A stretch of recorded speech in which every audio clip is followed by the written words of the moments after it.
ဒီကောင်းခြင်းအလေးဆိုခြင်းရဲ့အကြောင်းတရားတွင်အဲ့ဒါဘာလဲဆိုတော့ဘတ္တာရာမောဟောတိ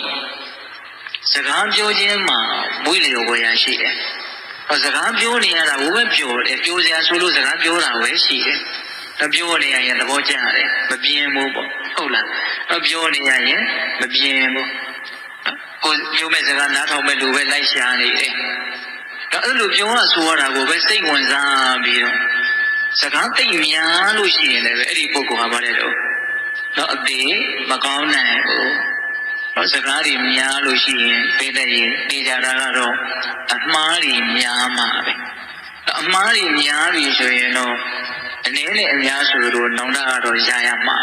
ပြောမိတာမှားလိုက်တာငါကိုဘယ်လိုများထင်မလဲမသိဘူးတကယ်ဆိုရင်ငါစိတ်ထဲမှာအဲ့လိုမရှိပါဘူးငါကထွက်သွားတာစကားကအဲ့လိုမျိုး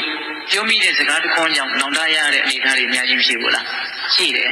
ဒါတွေကများစွာအရှုပ်အထွေးတွေကိုဖြစ်စေနိုင်တယ်ပေါ့အကျဉ်းအကျဉ်းမငြိမ်းပွေတွေကိုဖြစ်စေနိုင်တယ်ပေါ့တော့အရေးပါတဲ့အလုပ်တွေကိုလုပ်ရမယ့်အခြေအနေဟာကိုယ့်ရဲ့စကားပိုးတွေကိုဖြန့်ပြီးတော့ဖြည့်ရှင်းနေရတာနဲ့ပဲအချိန်ကုန်သွားတာမျိုးမရှိဘူးလားရှိတယ်ဒါအခြေချက်ပြီးတော့ပိဿတို့စဉ်းစားတဲရမယ်ပေါ့နော်အဲ့ဒါစကားပြောဟောခြင်းမှာမွေးလျော်နှစ်ချက်ပြောပိုက်နေတဲ့ပုဂ္ဂိုလ်တွေအသေးမကောင်းနိုင်ဘူးတဲ့ရှင်သာရိပုတ္တရာကိုရမြတ်ကြီးကဟုတ်လားအဲ့ဒါစကားပြောခြင်းမှာမွေးလျော်ခြင်းမရှိဘူးကိုယ့်အလုပ်ကိုပဲကိုကြိုးစားမယ်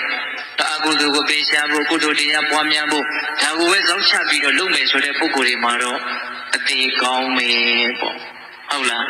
တစ်မျိုးတစ်မျိုးကိုပြောမယ်ဆိုရင်တရားကအများကြီးရှည်လျားသွားနိုင်တယ်ဟုတ်လားဒါကြောင့်နံပါတ်1ကမ္မာရမောအမှုကိစ္စတဲ့မှာမွေးလျော်တယ်နံပါတ်2ဘတ္တာရမောစကားပြောဟောခြင်းမှာမွေးလျော်တယ်နောက်နံပါတ်3ဘာပြောထားတော့ဆိုတော့နိဒ္ဓာရမောဟောတိတဲ့အိပ်ဆက်ခြင်းမှာမွေးလျော်တယ်။ဒါမိမ့်မိန်နဲ့တိတ်နေရရင်သဘောကျတယ်။ဟုတ်လား။ဘဝရဲ့မြုံခြင်းလို့မြတ်စွာဘုရားကတော့အိပ်ဆက်ခြင်းကိုအဲ့လိုနာမည်တတ်တယ်ဟုတ်။နော်။အဲ့လိုအိပ်ဆက်ရတာကိုပဲမွေးလျော်တယ်။နိုင်မီးနေရတာကိုပဲပျော်တယ်။ဘာအကျိုးမှမရှိတဲ့နော်အလွန်တရာထိခိုက်တဲ့အချိန်ဖြုံးခြင်းလို့အဆိုနိုင်မို့လားဆိုနိုင်တယ်နော်ဘဝမှာအချိန်တော်တော်များများကအိပ်ဆက်ခြင်းနဲ့ကုန်ခန်းသွားတာလေဟုတ်ရဲ့လားအဲ့ဒီအိပ်ဆက်ခြင်းမှာမွေးလျော်တဲ့ပုံကိုယ်တွေဟာလည်းပဲအသေးမကောင်းနိုင်ဘူးတမိုးရှိတဲ့အလုပ်တွေကိုလုပ်ဖို့အတွက်သူ့မှာထိရောက်စွာအချိန်မရဘူးလို့ဆိုရမှာလို့တော့ကျန်တဲ့အချိန်လေးကျတော့လည်းပဲကျန်တဲ့အလုပ်တွေကိုလုပ်နေတယ်ဟုတ်လားပြီးတော့ကျန်တာတွေကိုလည်းအိပ်ဆက်ခြင်းဖြင့်အချိန်ဖြုံးလိုက်ပြန်တယ်ဆိုတော့ဘာ